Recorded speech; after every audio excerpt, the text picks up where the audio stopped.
Welcome back once again to Let's Play the Camels Bequest. Unfortunately there were some technical errors in the last video, potentially other videos. There's not much I can do about it, it just means obviously stuttery audio.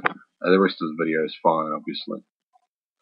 There's only only one stall in this old stable, as there is an old broken down nag in the stall. You deduce it must be Blaze. Again, at the moment, there's nothing you can really do there. There is another nice little reference, I guess. Put bridle on horse. How do you spell bridle? Actually, can't remember. And it hangs on the wall in the store. Actually, I can't remember how to spell it. From what I recall, if you say put bridle on horse, that makes a reference to Bequest 4. You're out on the southwest edge of Bayou Island. The old road fence has been overtaken by the rising swamp water. And there's a nice little out there. Hours on his nightly rodent patrol. He pays little attention to you. I'll double check the spelling, and we'll get back to it in another episode, so don't have to rage in the comments below. I will amend it myself. It's just my own mind blank at the moment. As you saw from refrigerator in the last episode, I corrected myself. You've come upon a run-down old carriage house. Old crates have been piled up on one of the doors. For obvious reasons, it's not been used as a carriage house for some time. And yeah, I do notice that I commonly incorrectly quote certain words in this, but most of the time I get it relatively accurate. Prepare for the gloom of the old carriage house. Parts of the decrepit carriage lie in the right corner. A small rowboat named Minnow sits in the corner, or Minnow rather, and you should know what the reference to that is. Look in the boat. Look in the small rowboat, but don't see anything of interest. We do see oil on the table, so we'll get the oil. Get oil can. Okay. Again, the dramatic music plays to signify that we pick something up. And we'll look in the carriage as well. Look in the carriage. Look inside the decrepit carriage and find a crowbar. Thinking it might come in handy, you take it with you. So, as I mentioned before, in the previous episode we went to the chapel and found a loose floorboard. Naturally, we found what will fix it, will help us lift it, rather. The other thing I liked about this is each area has kind of its own natural habitat to it. You're standing in the west side of the circular gravel driveway leading up to the old plantation house. So often you'll see squirrels run about, or birds fly past, or frogs hopping around. As you saw crocodiles before, stuff like that. Just small details that are kind of very cool. What a wonderful view of the old plantation house. From here you can always imagine what it would have been like during its glory days. The statue appears to resemble the colonel in full officer's regalia. This has always been an iconic image for me. When I my first awareness of the game came from the Sierra catalogs that would come in every game. And one of the images was essentially just this. It was a screen cap version of this. You didn't really notice Laura in the corner, but it gave this idea of this huge mansion. And the statue is really sinister if you're just seeing it in just a picture. It's a very creepy statue. So again, just that photo just sparked my imagination very vividly.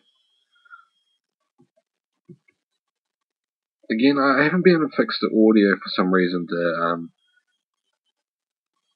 have the sound effects, because every time you see the light flash, you're meant to hear a lightning bolt sound, but for some reason it's not going. So that's one of the ones that, if you do know how to fix it, do comment in the comments below.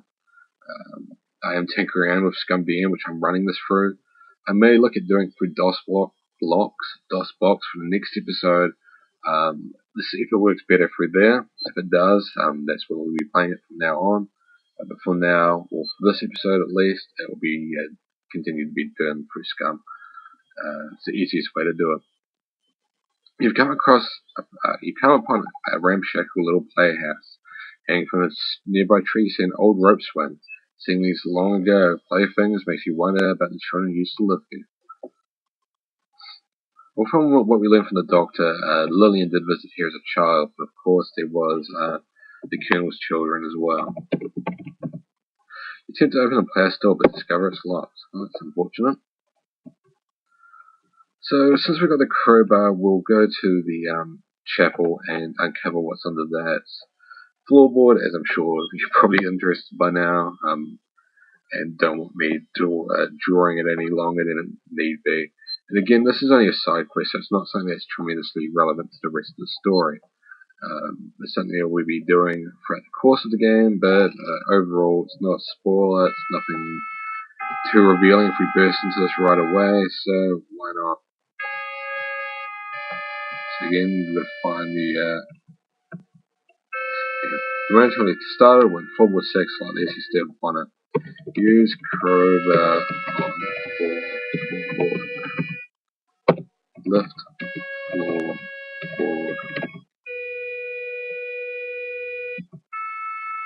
Okay. This game's text parser is very picky at times, particularly because of the whole ask-tell system. Oh, sorry. So the items also become very specific. The floorboard has been pried open, exposing a small niche in the chapel floor.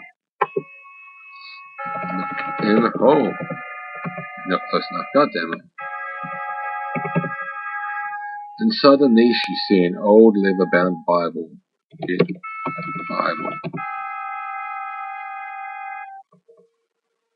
After removing the brittle old Bible from the opening in the floorboards, you carefully open it. Right inside the front cover, you see Francois, I don't know how to pronounce that, Pierre Crouton, born 1987, passed away 1787, passed away 1832.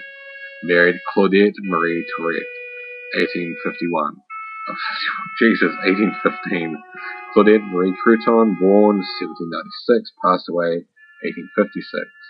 Thomas Simon Crouton, born 1816. Claude Francis Crouton, born 1819. Thomas Wed Mary Frances O'Neill, 1848. Marie Frances Crouton, born 1827. William Thomas Crouton, born 1851, passed away 1851, which is quite sad as you can imagine there. And Sarah Marie Crouton, born 1854.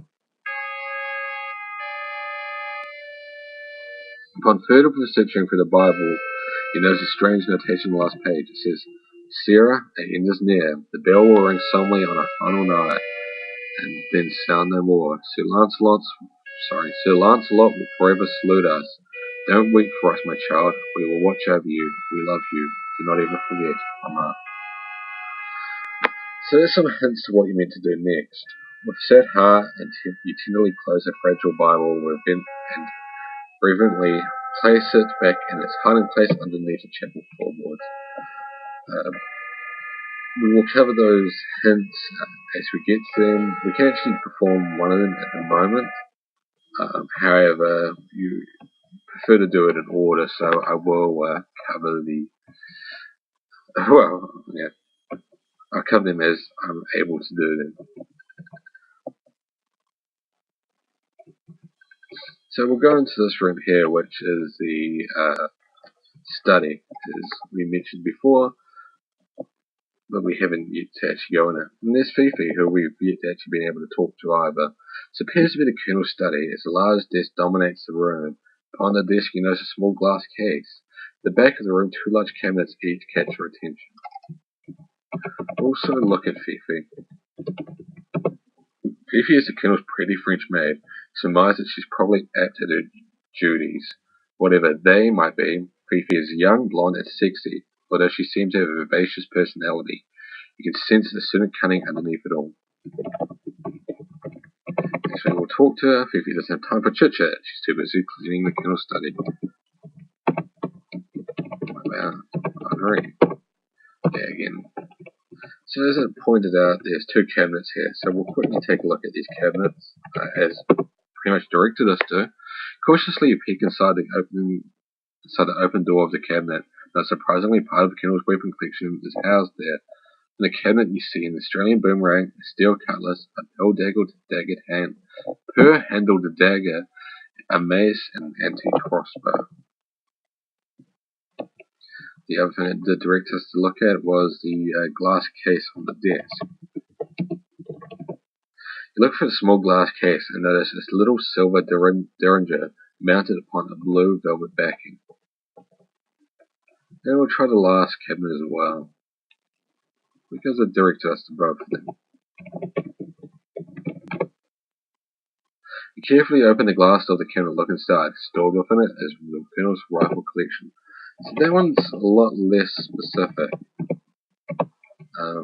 We noticed in the other cabinet it tended to point out almost every solitary weapon that was included inside. However, when it comes to the far right cabinet, it just describes it as a collection of rifles. So something that's worth to note down, I guess.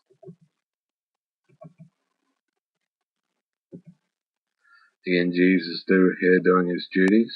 He's offering drinks around, even though it doesn't look like drinks on the plate at all, or the tray. It looks more like some kind of food substance. One of the things that is kind of bad about the game is you just noticed there, Jeeves was directly behind us. However, as we step at the door, he doesn't follow us. And that happens throughout the game. People don't actually follow you around. People will go where they say they're going, so chances of, as we saw earlier, Gloria saying that she's going to go talk to the doctor, that definitely does happen, obviously. But in terms of people actually walking around the mansion, very rarely will you actually see somebody walk around and be in a position where you can follow them. In fact, there's only a handful of times where that actually happens. So Rudy's here. Rudy's sitting on the couch having a drink. He seems deep in thought. We've already asked him most of the things we can ask about, so there's not much more we can talk about at the moment. Yeah. So until the next chapter, we are kind of stuck. There's a few more areas that I'll show off before we carry on to the next chapter, and then I'll wrap up this video as well. Stairs lead to the third level of the house. There's a doorway in front of you and another one to the right. Currently the one in front of us is locked, so we won't be able to do anything with that at the moment. This must be Fifi's room. Although her room is an attic, she's fixed it up nicely. So at the moment I don't believe there's anything here of any interest. Yeah. We will want to go here later on, like most places, but at the moment there's nothing to pick up. And this is one of the things about this game. There's very few items that you need to pick up. You will have a long list of inventory items, but none of them are, well, when I say none of them, not many of them are something that you actually actively use like you traditionally would in adventure games. And here it's more of a finding clues.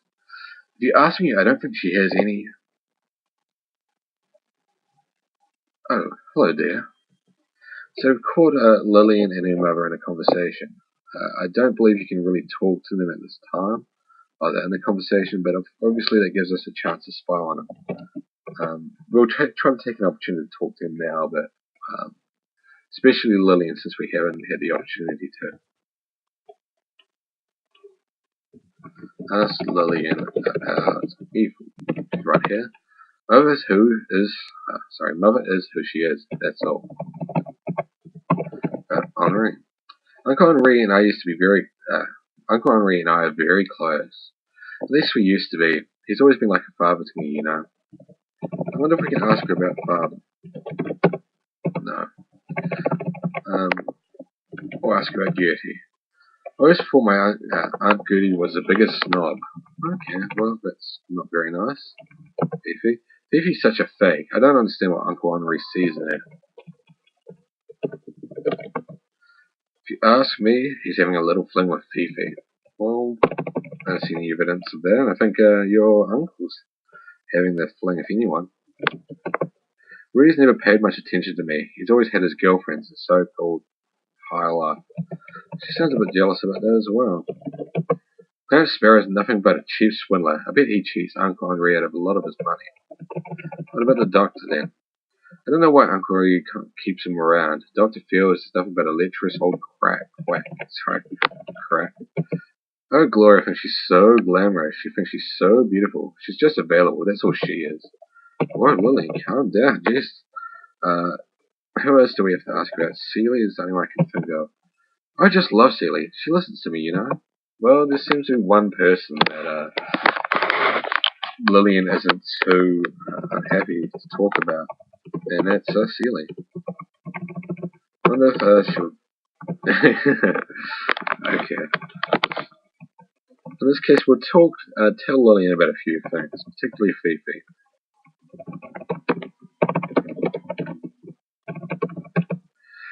She'll get hers when Uncle Henri finally sees through her.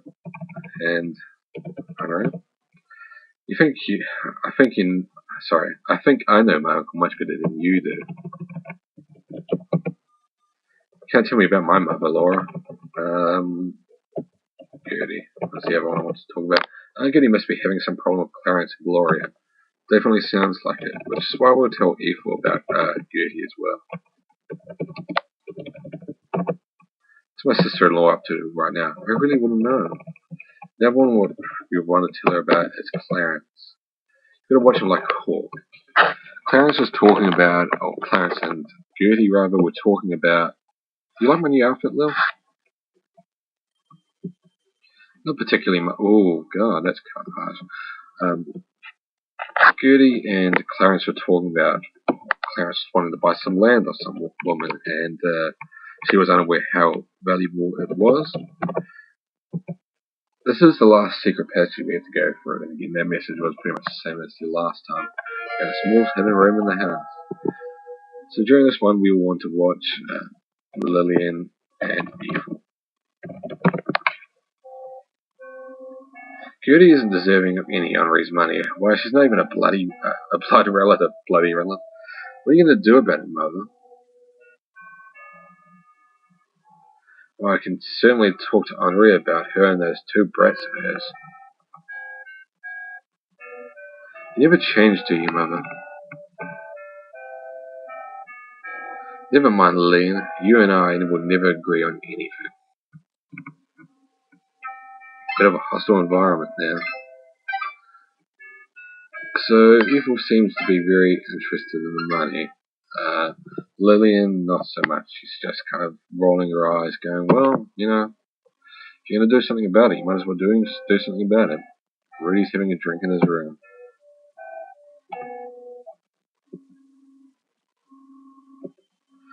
So, we've gone on a bit longer than I actually intended, but we'll quickly end chapter 1 and roll on to chapter 2. Act, rather.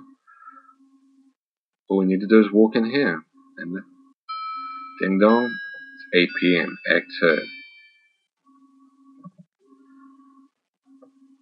So this is Gertie's room, and she happens to be fast asleep on the bed. Gertie looks awfully tired. Perhaps she shouldn't bother her. Well, we won't. We'll be stopping this episode for now, and bye-bye for now. Talk to you next time.